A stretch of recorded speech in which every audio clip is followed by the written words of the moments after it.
first of all, what is your reaction to what happened on October the 7th? Oh, it was terrible, of course. I mean, we kind of get our news kind of also secondhand because, you know, my wife's family, they live in Gaza. They have cousins and uncles there, and their house also was bombed. We haven't been able to communicate with them for the past 3 days. Communication are lost. So we don't know actually what is the, how are they doing, but, you know, we're used to that. I mean, it's just like, it's very repetitive. We're used to that. We're used to them being bombed every time and moving from one place to the other. You know, it's just like those Palestinians, they're very dramatic. Israel killing us.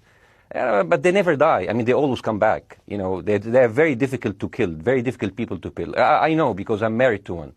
I tried many times, couldn't kill her.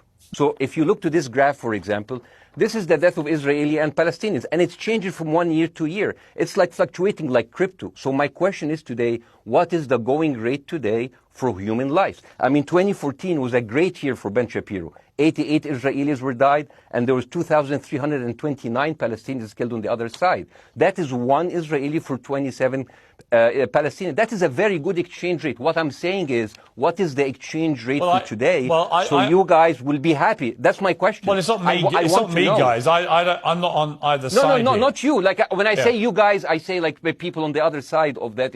I know that you don't think like that, Piers. You're one of the good guys. But let me tell you something. I mean, the reason that I'm using this is that, I mean, I can't remember what happened in 2014, and there was no music festival, but there must be something. I mean, they must do something. It is their fault. It has to be something. I mean, 2018, 300 Palestinians died.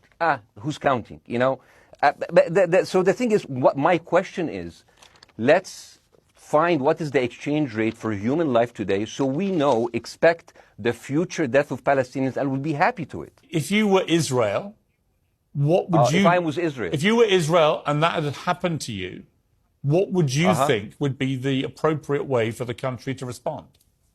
I would do exactly like Israel did, kill as many people as possible since the world is letting me do it. I mean, I can do it because I can. You know, but the thing is, you know what? I agree with you. And you know what? I'm going to be even ahead of you because I see the question coming. Do you condemn Hamas for the atrocities? Yes, I condemn Hamas. I condemn Hamas. Hamas is the source of all evil. They're the reason for everything. And you know what? Let's, for a minute, imagine a world without Hamas. Right. What will this world look like? Let's give this word a name. And let's name this word the West Bank.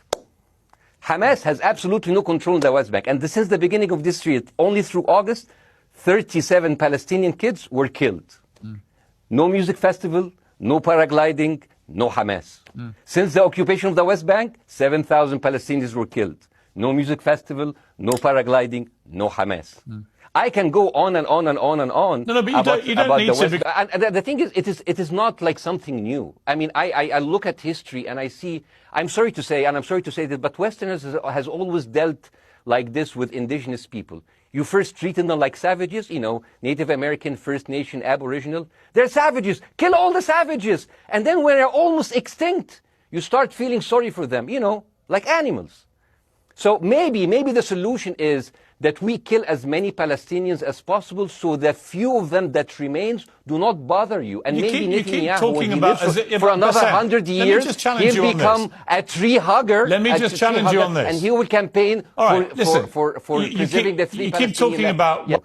I want to understand, what is the logic of Israel carpet bombing Gaza? I mean, if there's a logic, if this will make Israel safe, I want to hear the logic. So if they continue bombing, what are they hoping to achieve? Well, I think we know what their stated aim is. Their stated aim is to eradicate and wipe out Hamas. They believe Hamas are living predominantly in northern Gaza. They also are aware they're living amongst civilians. So it's an incredibly difficult thing. As I said in my monologue, you know, it is very, very difficult to see how they do this without massive collateral damage. So if I can understand this correctly, basically Israel is doing this to pressure the Palestinian community in Gaza to turn against Hamas. Is that right? I'm sure that's part of it, yes. That's part of it. So this is exactly what terrorist organizations do, because terrorist organizations will have no chance beating a whole nation in battle. So they terrorize and they kill the civilians in order to spread fear and terror so they can turn against their government to change their policy or to resign. You have just compared Israel with ISIS.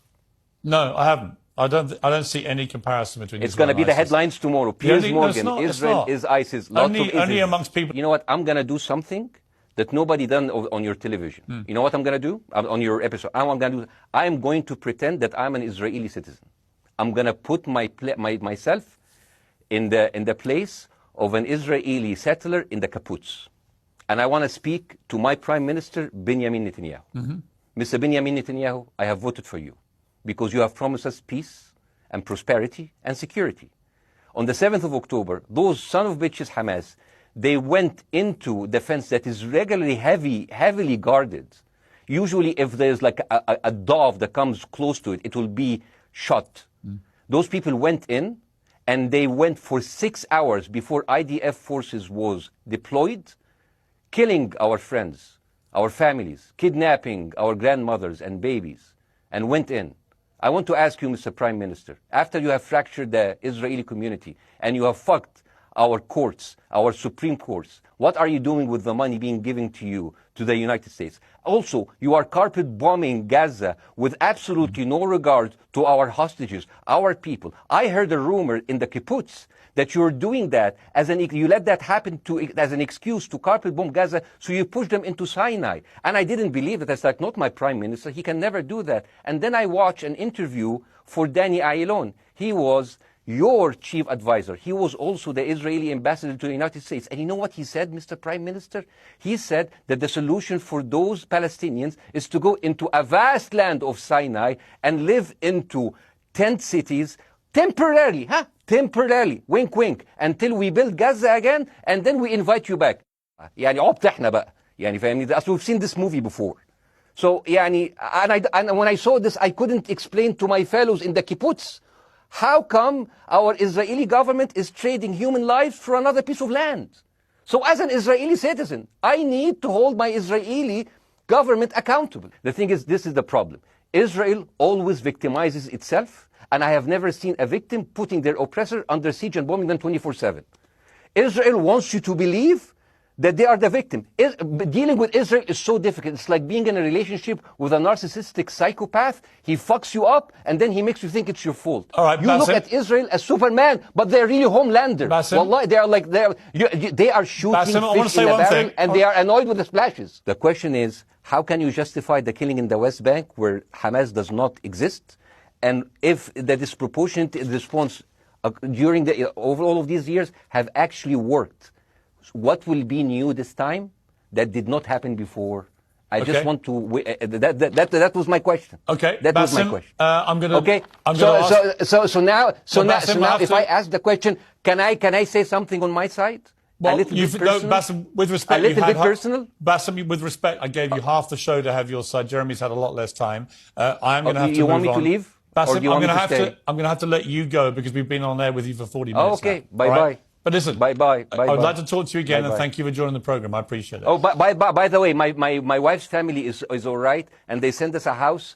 It's bombed. It's beautiful. It's going to be a good like Halloween theme. So I'm very sorry for what your family are going through in Gaza, and I mean that very sincerely. By the way, I don't know. I don't know I don't know him. By the way, I haven't actually met them. They didn't even come to my wedding. They couldn't because they are stuck in Gaza. Okay. And she never saw them because, Gaza is not a destination. Basim, as I say, we hear their voices and it's, they die. It's fine. It's fine. Basim, I wish your family all the very best. Thank you for joining me. I appreciate it. I don't. Thank you.